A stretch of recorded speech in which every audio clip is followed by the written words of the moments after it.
Welcome one and all, we're just about to get started here.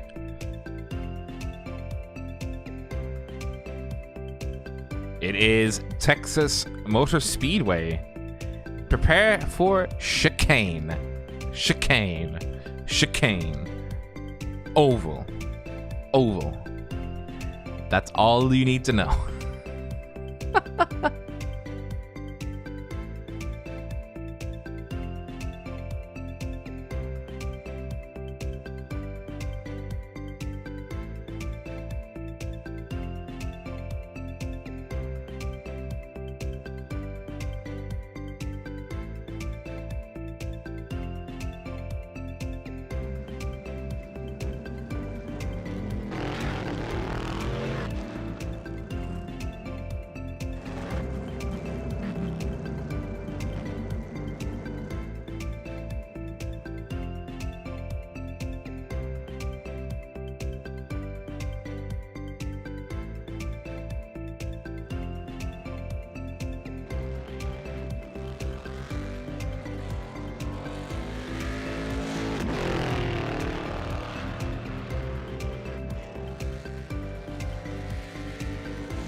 Welcome everybody to the iRacing Fanatec here.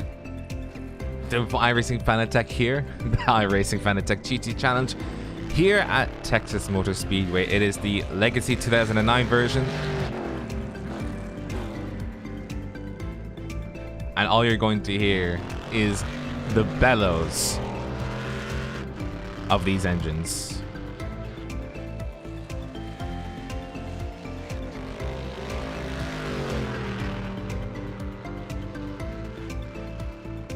With me tonight, as always, is Craig King. Craig, how copy? Well, good evening there, Rob. Are you ready for some oval action? We're here at Texas Motor Speedway, looking for some great oval action, and hang on, not an oval, not an oval. Wait, there's an infield. Wait, there's no NASCAR. There's GT1s. Then why the two in hells I got this American accent on? Good evening, ladies and gentlemen. Welcome to Texas. This is the weird one. This is the old Texas with an infield. So I did not realize it had. I did not realize Texas had a roval. But it's a little bit of like, I don't know. It's an oval. You do half an oval. You go in. You do a couple circles. You come out. And you do the rest of the oval. And I apologize for my southern accent there. It's not trying to be a Texas accent. Just a little bit southern. Just a little bit of fun. This is going to be really interesting. I didn't realize how wide these hairpins in the infield were. So much room and so much recipe for going too wide. You can blame Craig for that attempt. I don't know. He had no idea. He had no idea I was doing it. No idea. No, not at all. Not at all. No.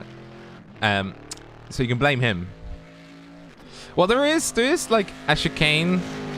At least it's better than Daytona Roval. I mean. Whoa, this is not going to bust whoa. Just to let people know, there is a chicane that Texas does have. Where on earth was Mascara just going? I just see that right. You see what, right? Okay, so Mascara overdid the first hairpin by so much he went off and did the other part of the road course. So he's having to correct and try again, is it? I mean, that also meant he missed that little chicane that we were on about, so...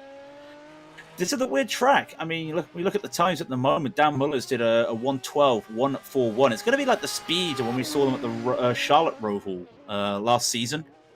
Some really quick laps, so when you think about it, this is a 30-minute race. We're going to get quite a lot of laps, and we're not really used to it in these GT1s and the 4 GT2s that are out there today.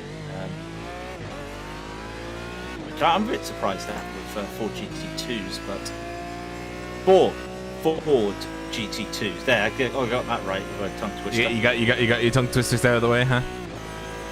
No, I'm not going to go with that one.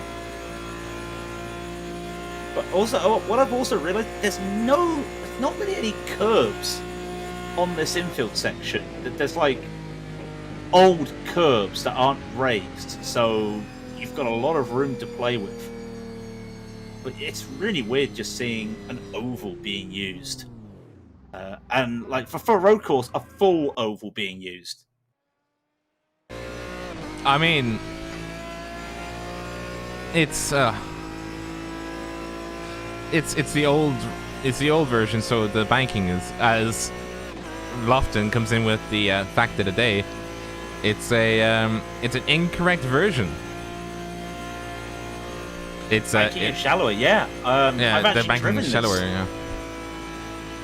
I have driven the new Texas and a Blast. I've never driven the old Texas, but you can just see I'm just watching Fromont on a second lap tries to brake to get onto the infield and loses it. And to be fair, this is something we're going to have to look. This is something we're going to have to be talking about, because you're going down a banking, even though it's on a straight. You're going down an oval banking onto a flat piece of land to do it, and at the same time you're doing a hairpin.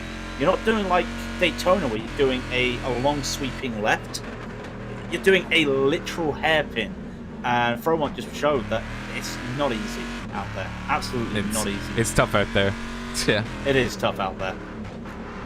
Well, while they're being tough out there, let's go over some of the qualifying results, because they're coming in fast. There's only 4 cars left to qualify, so I think it's good that we get them up and running. Yeah, I think the only car that is out there setting a lap, Fromont's going to have an invalid lap. Benjamin Chavez is just coming over the line now, so we can pretty much confirm this right now. Stefan Overgaard takes pole with a 1:11.749. Then it's Thomas Ferrier with a 1:11.829. We follow up with Dan Muller a 1:12.141 and Jeremy Hopp a 1:12.173. Stefan Walkup in 5th with a 1:12.318 and Stephanie Leslie a 1:12.748. 1:12.773 for Sylviane Moraine in 7th and Justin Hayes a 1:12.831 in 8th. Jimmy Nogerot gets a 9th position with a 1:12.856, and into the 13s, just one person in the 13th, Matthew Simmons the third at 1:13.157. Igoras Papasavas a 1:14.077 for 11th. Will Messick 12 with a 1:14.203. Anthony Fromont 13th with a 1:14.461. Just quickly into the GT2, Thomas Blankenship pole at 1:14.476. Then Benjamin Chavez back in the GT1 to 1:14.559. Randy Hull a 1:14.693 for the GT2s. Javier Mosquera at 1:14.802. Ryan Cullimore for the GT1 to 1:15.220. And Jarrett Wilhelm Smith a 1:15.807. So we're here at the Texas Motor Speedway, and there's no NASCAR here, so I'm gonna have to be very difficult with these major cars, you know. I'm sorry. I've done it again. You can't do it, can you? Lofton, you cannot do it. Oh, wait. With these kinds of cars around here, Craig, how are they gonna shape up, huh? You know. Well, that is Michael War Trip, and I'll tell you what's going to happen right now. The track temperature is 68 Fahrenheit. And what they're going to have to worry about right now is making sure they don't go high up that banking. If they go high up that banking, they're going to kill these tires. And these things are quite delicate, these GT1s. Don't run a lot nowadays. They're in the little garage because they got obsolete about 15 years ago. So they got to be careful when they go around this oval right now. And then when they hit that banking is going to kill them when they come in to the infield. A couple hairpins will also just throw those tires out. So it's really going to be a battle of tires today with such a cold track temperature. Tires.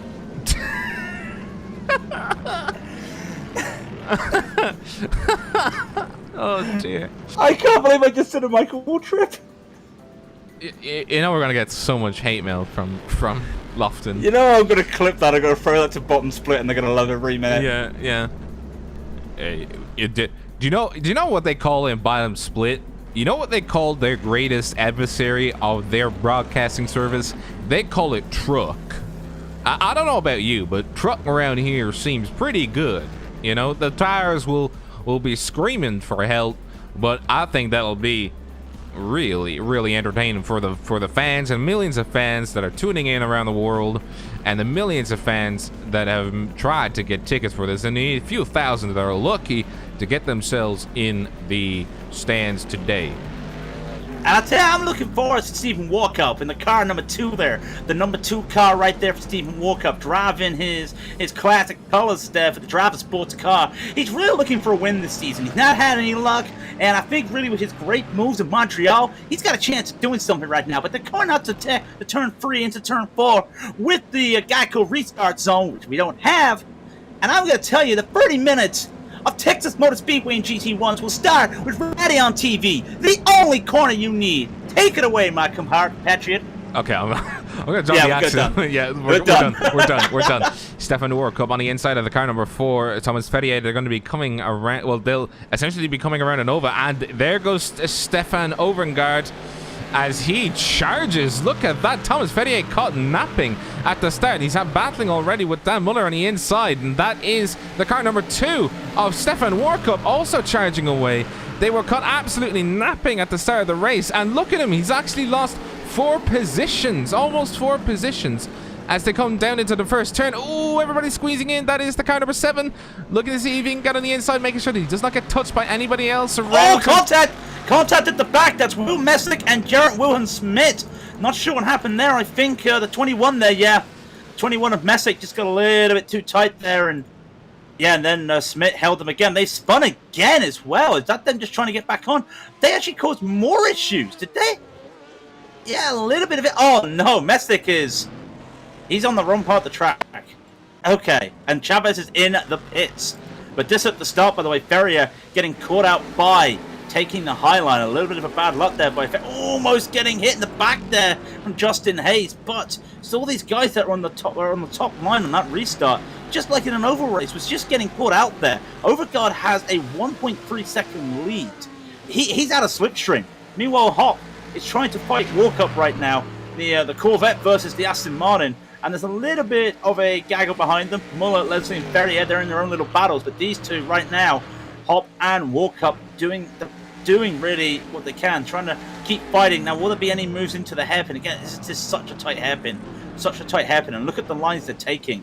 Quite a wide line from Hop as he just slides the back out there, and Walkup went a bit shallow there and it paid off for him. You can just see how slow the cars having to creep around the essentially 180 turns as they're coming around, and you can just see the lines really they'll have to take. It's when you think about it, it's actually a really shortish circuit. It's less than 3 kilometers long, end to end. Wow, Stefan Leslie, sorry, had to lock the brakes going in and lost a lot of time there. He's lost a few places after catching up. They are in groups, which is the only good thing because of the slipstream. A little bit of a wall top from Jeremy Hop there, but there's so little gaps here. Like, they're in bunches. The bunches are wide, but just one mistake on a hairpin, it's just going to cost you around here. I do like the TV3 camera because it at least gives a very wide berth. And you can just see the specs as they go around more than anything else. And, well, let's give a shout for the GT2s at the moment. Arrayus, unfortunately, is having a bad time here, but the other 3, one of the battle themselves. Blankenship extended to a 1 second lead. Scarra took P2 that last lap, and Randy Half, is in a battle with the Mascara car, trying to go for some late braking down into the hairpin. Just can't make it. He had to almost come to a complete stop because he was so much on the inside there, and losing a lot of time from that. But still, while Mascara's battling Randy, a little bit of a touch of the brakes there. You can just see how twitchy that Ford is. It's not looking too happy. I don't think it's looking pretty unsettled on the infield. I mean, so much it really can do on the ovals. It's doing pretty good. It's able to get up to what's speed. Happened to Walkup? Walkup's lost P2. Now, where's that come? Because Jeremy Hop is just pulled away from him. Was that an issue into the hairpin? I wonder. It was. Just he was pushed wide going into the infield and just cost him there. So now he's on the defense against Dan Muller. Muller's going to look to make a move, and you can't really make a move with these GT cars on the oval banking. Gap of 0.2 at the moment with Ferrier behind. Matthew Simmons goes up a place. just going to set himself up here. To car number 2 in 3rd, car number 3 in 4th.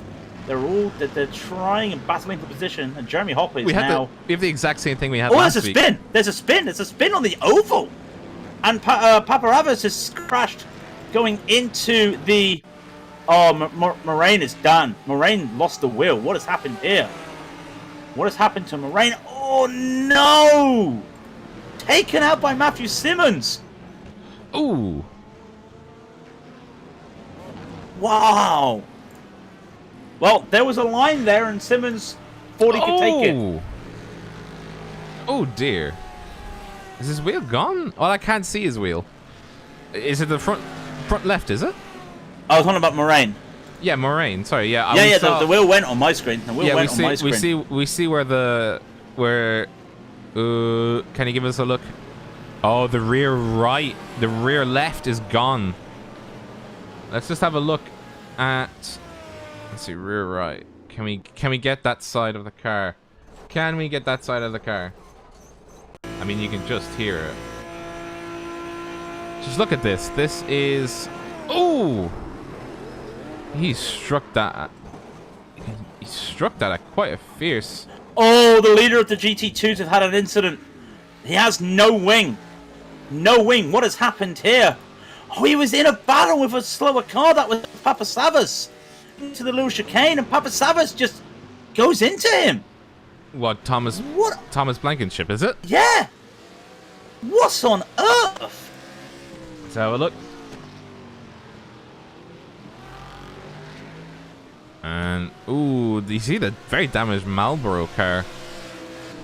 Oh. Yep. Yeah, there goes that back wing, and there goes his wheel. The Marlboro car fighting a GT2 for no reason whatsoever, especially given the fact that, look at this, like, let's see it from the cockpit of Thomas Blankenship. You can see the car going off, and then the car rejoins in his line. Oh, come on.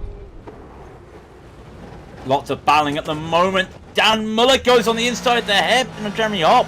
Can't make it stick. Stefan Walkup, sorry, not Jeremy Hop. Can't make it stick. We'll have to go get his touch. Walkup! They've hit and they've both spun, and then they collect. Was that Hayes and Ferrier? Yes! They both collect, and now they're going to be down at the bottom, near the back of the field. That's going to be 10th. That's going to be 9th and 10th for Walkup and Muller, respectively. Oh. Dan Muller just extending himself a bit too much and then touching the rear end. At the very least, Stefan Warkup is fine. No damage to him. He managed to avoid the 2 other GT1s that were right behind them and make it through to live to fight another day. But that is not going to be what he wants to see at all. He didn't want to see that happen. And Muller is looking very damaged as he got essentially headbutted by another of his fellow shouty boys in the same chicane. That's the second chicane, we'll call it, because it's right after the first one. So this puts Ferrier into 3rd, Hayes into 4th, Matthew Simmons in 5th. So the guys in 3rd, 4th, and 5th, in 3rd and 4th now, are 6 seconds behind the leaders, and the leaders have a 2-second gap between them. So bearing any bad result, and that's Arias is that Arias? Oh, Arias is done. That big impact to the back of the car in the chicane. Oh! And that is why iRacing has a new damage model on these 4 GT2s. What an impact! Which car is done? Alright. Oh, the car. Yeah. Alejandro. Oh. Oh, yeah. Oh, dear. That is, as they say, oops. Nojarot just had a little bit of a moment taking the grass on the infield hairpin. Still okay. Ferrier in the battle with Hayes, getting a better exit there onto the oval. And this is weird, this oval racing in a GT1. Just having a look at the incident that Alejandro Arias was involved in. Oh, twitch of the car. He got it back going again. Oh no. Oh dear. Look at the damage. That's something even flex tape can't fix. Oh, I don't know. They might be able to. There's a battle. Sorry, let's go keep an eye. There's a battle here for 5th, 6th, and 7th. It's a battle for P1 in the Ford GT2s. Javier Mosquera's lost it again. Ryan Cullimore is coming by them for position. He's going on the outside. Looking like he Car high. Car high. Yeah. Still high. Still there. And, look at Mosquera. He brakes. And as he's braking for the hairpin, he's almost braking once he gets out of turn 2, NASCAR 2. And the car's just sliding. I've never seen that before, but he managed to keep it in check. And Cullimore's just there in between them. And, well, this is kind of like a reverse bookmark at the moment from Mosquera. And he is sliding around on this infield, trying to catch Randy. Still has the Mr. Bean helmet on him. I was watching this battle, though. Fromont loses P6 to Walkup. Walkup with a great little move there, and now he's on charge on Fromont. Just out of curiosity, if anyone's curious, there's one Aston Martin in the top 5. And that's it. And they're going side by side through NASCAR 2 right now with Simmons and Walkup. Simmons has the inside, Walkup has the outside, so he might get a bit better braking. He just brakes a bit earlier and loses the time. Going to try the over-under, and it might work, because look how wide Simmons going into that. He'll have the inside line going into the infield hairpin, and it might save him. And again, Walkup having to go over-under, and look how well this over-under works for him. Closing the gap. Okay, Fromont's coming in again, but closing that gap with that little move on both hairpins there, working well for him. I reckon he's got an overtake coming up in the next lap. Do you reckon? Or do you really reckon? Well, I'm not AWS, so I can't really say much. Yeah. We'll keep an eye on that, but also in front of them, Justin Hayes and Thomas Ferrier in a battle here for 3rd and 4th. Ferrier trying to defend. The gap is 0.3 now. We've just got to hope for the slipstream's going to work in Hayes' favour. The gap is 0.2 now. They come around the front stretch into the try, as they say in America, trying to go around. He has the inside line. A little bit of a weave from Ferrier, but he makes it. Hayes makes it stick, and Ferrier is now on the attack. But again, he's on the high side. He can't really make anything happen here. Keep an eye on that. Simmons and Walkup are battling as well. Don't see anything. No, and Simmons just holds on to P5 from Walkup. A little bit of a lock there from Simmons. So this might help Walkup. He's got nowhere to go. Simmons is there on that exit apex, and there's nowhere for Walkup to go. But these hairpin lines that these two are taking, two different styles. Walkup's really taking that wide sweep, and Simmons just wants to get around as fast as he can on the inside. Yeah, you can just see how... Oh no, Randy Huss had a big hit. Oh my word, what's happened to Randy? Sorry to interrupt. He's got nothing on the back. What's on earth? That was Giuseppe Ali going into the second hairpin on the infield, and he's what? I have no words for that. Let's have a look. This is the car number... I hit Mosquera as well. Oh, Mosquera's got damage. Oh, Mosquera's lost the wheel. Did it pop back in? Has it popped? Yeah. It did pop back in. But he's got damage on that front as well. What's on earth? GT2 is a survival field today, and I've got to be honest, guys. If you're a GT1, that does not give you the right to overtake like that. You might be the quote-unquote fastest class. Yeah, that's... He had no right to do that. He's not... It's for position on track. It's for position. It can't just be ruined races like that. Randy... So, Arias is fired. Randy is out. What's happened to Walkup? Walkup's in the pits. What has happened to Walkup? Oh, on the start-finish straight, he goes in. That's Matthew Simmons trying to block the... Did Matthew Simmons lose it? Car number 10. No, netcode. What? Is it a netcode again? Rob, look at it. Let's have a look. Oh! Oh! Oh, they reckon. He actually went into the pits. I have never seen netcode that bad in my life. Trouble. All right, let's have a Jerry look. Hopper and Stefan Overgaard. Right, there's a battle for the lead I don't know how and I don't know why. Stefan Overgaard is trying to defend the only Aston Martin was the only Aston Martin until that accident in the top 5. Jeremy Hopp is battling Stefan Overgaard. There's a battle for 3rd and 4th between Hayes and Ferrier. GT1's a battle of who wants it the most and who doesn't blow it, because Blankenship is got no wing. Sorry, just to cut across. We're about to see this incident. We're about to see this incident. We're doing it in 1/4 the speed in real time. Let's see this net code. Oh my good gracious! Right, that's what I was on about. Hang on, iRacing. We can have a discussion, right? We can have a discussion. Hang on. We just paint the scene for you real quick, iRacing. This is not a hit. There. This is the gap in which iRacing thought, excellent. Let's make a hit. And this, you know what? If someone can go on Twitch and clip that, because my God, that is big.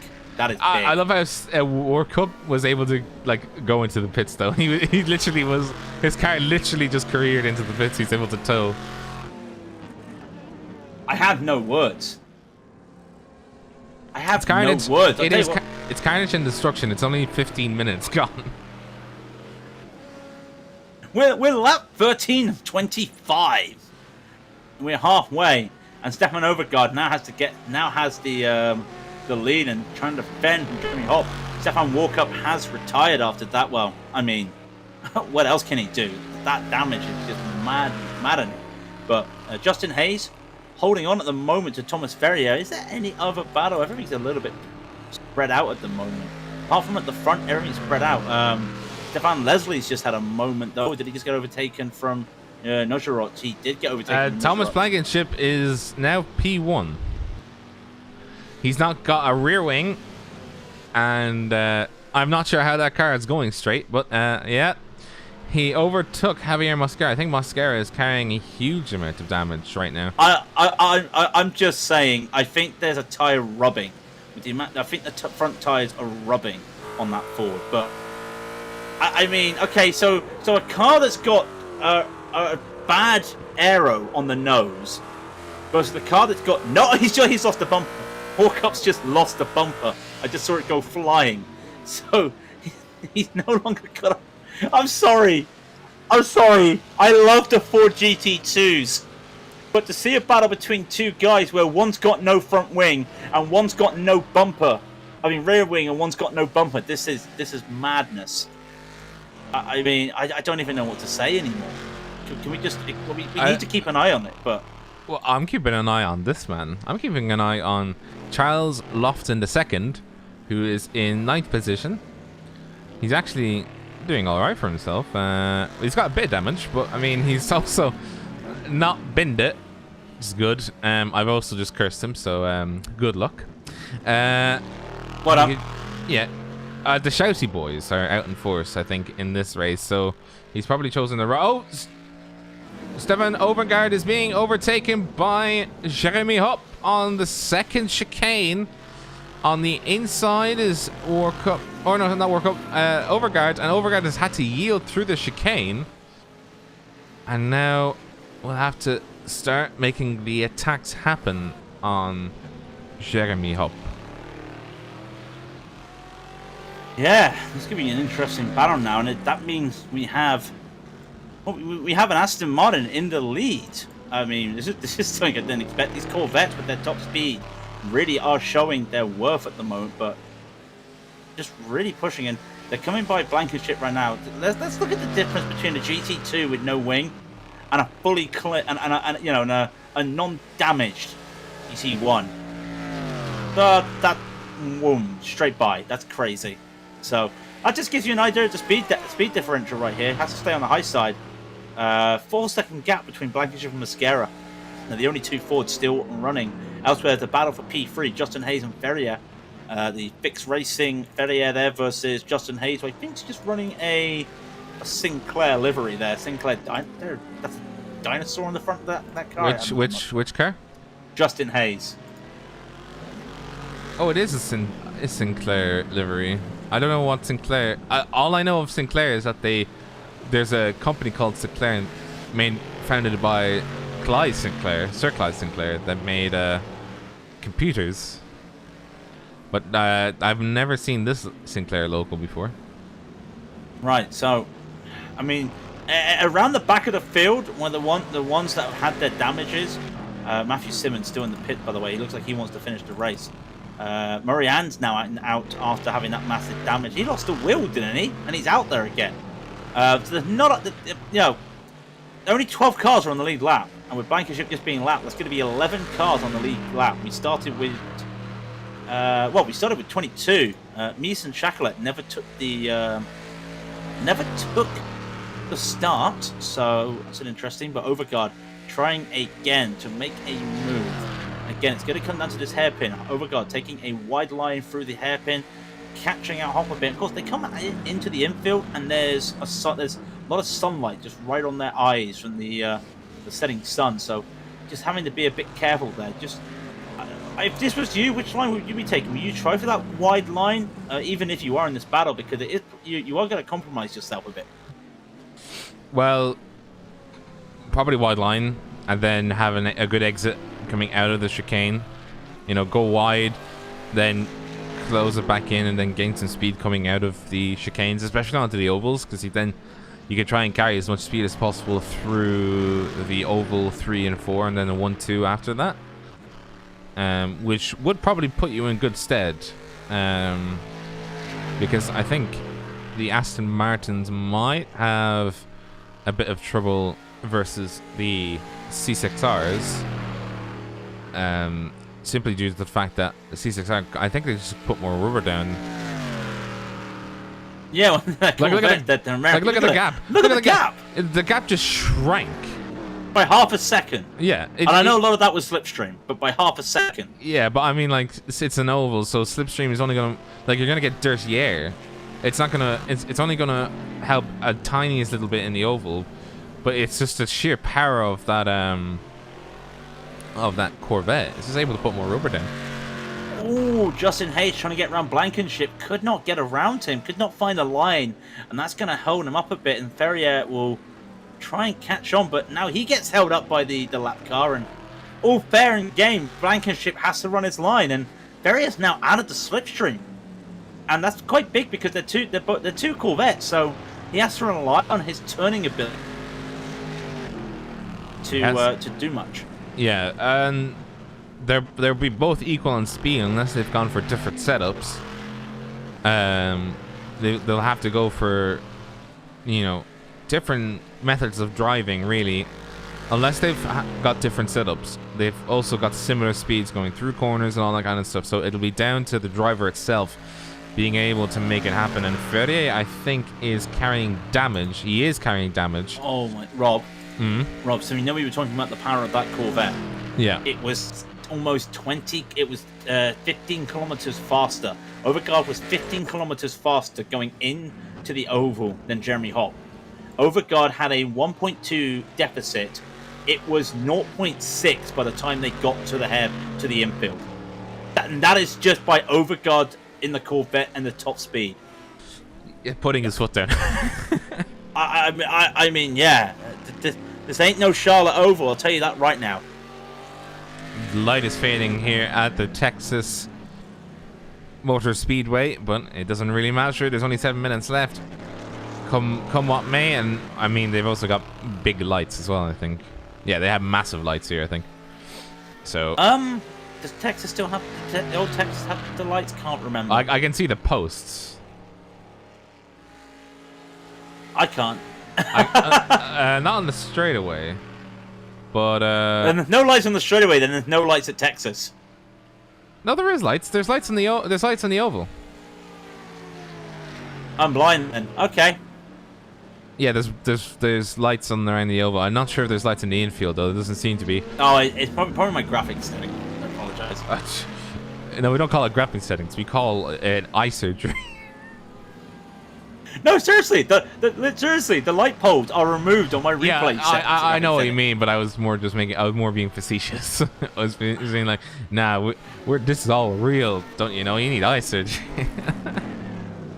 Well, the only gaps at the moment are the battle for first and second and the gap for third and fourth. Verrier trying to catch on to Hayes, but he just cannot get this. It started the infield down right, and he loses time on Hayes. While in the meantime, Hayes just goes away, and Verrier right now, Overgaard, sorry, now trying to catch up to Jeremy Hopp. Now this is going to be helpful for Jeremy. He has got a lap car of Smith in front of him, so he'll get a little bit of slipstream here to help him because Overgaard is going to catch him.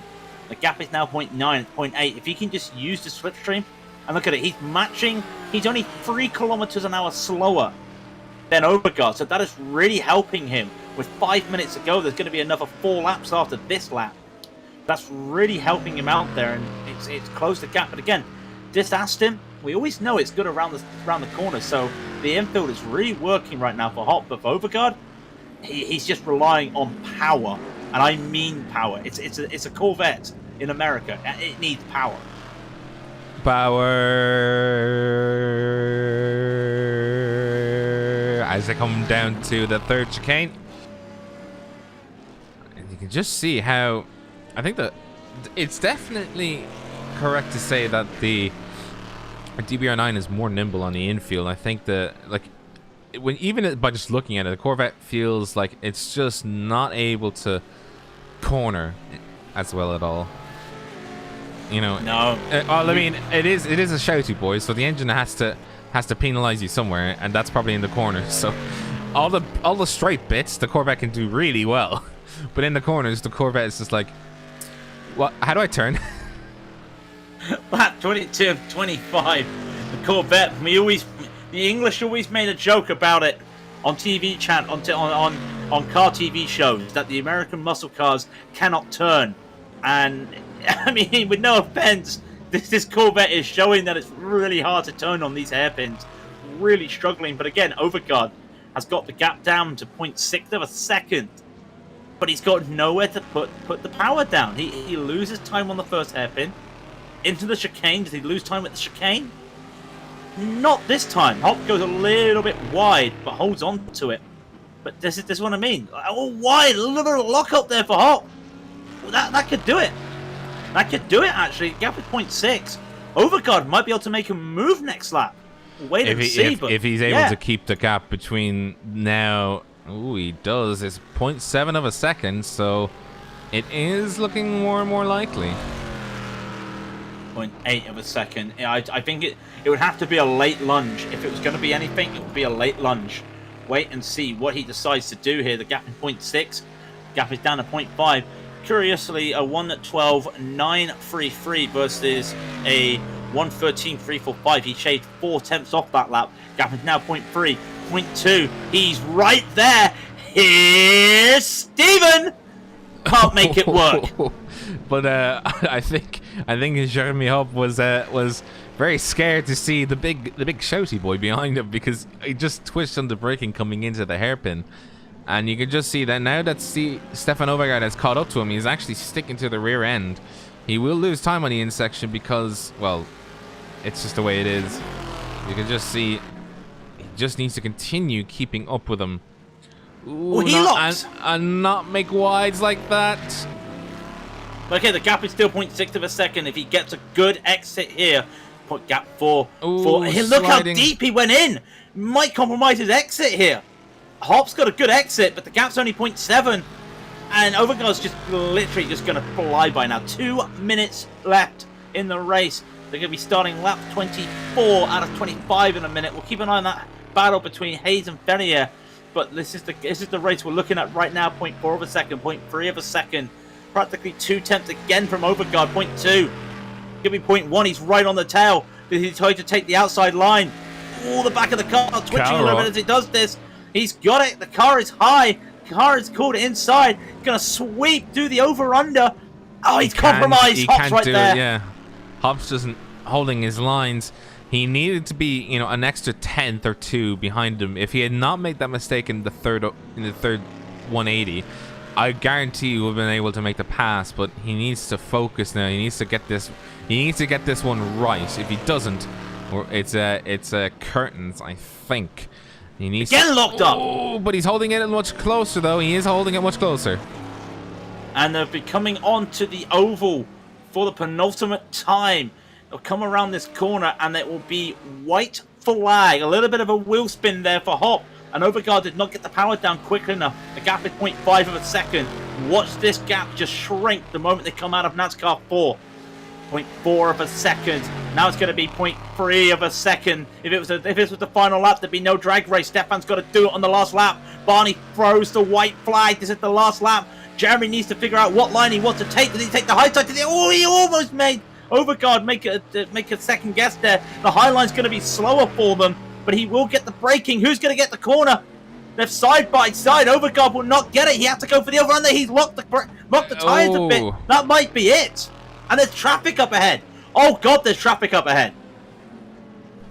Overgaard not able to make the over-under. I think he was trying his best, but Jeremy, having that lockup, was unable to make it click. Traffic has stood to their side. They don't want any part of this. They want to see us to the end. Oh no, Stefan! He's locked it again. He's locked it again. I think that might be it. What will Jeremy do? We come around, and they will come onto the oval one last time. Overgaard's gone wide. Overgaard's gone wide. That is going to be Jeremy with the victory. The gap will be really close. It's going to be 1 second. There is no way Overgaard can make up the 1 second. Coming around NASCAR 3 is Jeremy Hop. Coming around NASCAR 4 for his first win in the Fanatec GT Series this season will be Jeremy Hop in the Aston Martin. He beats the Corvettes around Texas Motor Speedway. Unfortunately for Stefan Overgaard, it all did not click in the end. It was really unfortunate as well because he was doing so well, and then that incident... And, you know, he was just not even incident, but he's just going wide coming through Oval 3, and he did that 3 consecutive times. And that cost him, really, because he was unable to get the grip down, and the cars are now starting to fly in. Here comes Thomas Blankenship. With He's no wing. With no wing, he's going to win the Fords. I mean, that had to be a lot of damage on those panels rubbing against the wheels for Mascara to be unable to do anything. Will Messick is going to try and come around the end and unlap himself off. Yeah, Mascara, he was a second slower each lap than Blankenship was, and Blankenship had no rear downforce. But the weird thing I don't get, right, is the fastest lap by Mascara was a 1:14.662. Then he was doing 15s and 16s, right? That was before he had the damage. Blankenship with no wing is doing the same speeds. I don't understand that, but you know what? Let's just remove the wings from Fords. They don't need them. Don't need them. Apparently so. If oh dear, oh dear. But I think that is the race results in and done. Let's go over them. Right, there are only 10 cars on the lead lap, but Jeremy Hop fought off the battle of Stefan Overgaard there. Overgaard was just a couple laps too late there. Overgaard would take P2. Justin Hayes in a little battle with Thomas Ferrier, but he does take P3 with, of course, Ferrier 4th. Anthony Fromont takes 5th. Dan Muller takes 6th. Jimmy Nujarot takes 7th. Stefan Leslie 8th. Charles Lofton II takes 9th. Ryan Collingmore will take 10th, and then into the lap cars. Gerrit Wilhelm Smith, 1 lap down in 11th. Then your winner of the GT2 series, Thomas Blankenship and Javier Mascara will take P2. Then we come back to your GT1s. Giuseppe Ali, 2 laps down in 12th. Will Messick, 3 laps down in 13th. Morian, came back out after losing a wheel. Comes home 9 laps down in 14th. Randy Howe actually was out on the track again. He actually got out. The wings absolutely destroyed, but came back out, but 12 laps down from Mascara and Blankenship. Matthew Simmons for the GT1s, 14 laps down. Stefan Walkup, 15 laps down. Arias was 20 laps down for the GT2s. Papa Savas, 22 laps down. Benjamin Chavez, 25 laps down. And Chacolet and Mize never took the start. So, who's your driver of the day? I don't know. Okay, how about we do this? The driver of the day, the moment of the day was the. I'm not gonna say the track actually. No. What we'll do is Say everybody won. Everybody didn't piss. Let's give a shout out. Charles Lofton gets a top 10, not qualifying like he always does, so he made up 8 spots. Fromont qualified 13th, made up 8 spots. Hayes made up 5 spots. Hop made up 3 spots. Cullimore made up 5. A lot of it was just survival out there. There was a lot of incidents going on. But I think everyone that survives really gets a drive for the day. It's the safest thing to say today. Yeah, I agree with that. Anyways, all good things must come to an end. So, thank you very much for joining us, guys. We appreciate all of the support we've gotten. The first top 10 for Raidillon Lofton. So, I mean, he's my driver today because he managed to come 9th. Well done to him. But, guys, don't forget to like, favorite, and subscribe. Follow us on Twitch. Follow us on YouTube. Subscribe to us on YouTube. Give us a like on the video. Very much appreciated. Follow us on our Twitter, our Instagram, our Facebook. This has been Texas Motor Speedway. I have been Robert O'Brien, and that was... apparently, I'm Craig King. Apparently. Thank you very much, ladies and gentlemen. Join us Wednesday for the press coverage of the RSR World Series at Silverstone. But until then, this is Raidillon TV, the only corner you need.